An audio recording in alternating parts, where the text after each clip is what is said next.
Boss, Heroic Warrior 650, 27.5. Ayan po yung alloy frame, seat post stem, handlebar. May lockout yung fork. Quick release sa likod. Naka 1x10 speed, hydraulic brakes. Okay, so ngayon papakita ko sa iyo good condition, walang gasgas or anything sa kanyang frame. 10,200 with 6 freebies, club tube massinger and taillight paddle cage. Ngayon papakita ko sa iyo na yung nakatono. Crank naman niya, 1x, alay na rin kagulong sa likuran. Ganon din dito sa harapan, walang alugang headset.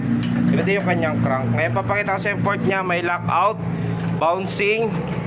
Kasi ito wala. Okay, bali po yung Heroic Warrior 650. 10,200 with 6 freebies, club tube, massinger arm, slip tail light, battle cage. Bali mga i-remove ko para mabalot, seat post pedal, handlebar na hanggulong. Yan lang naman ikakabit nyo. Mamaya pa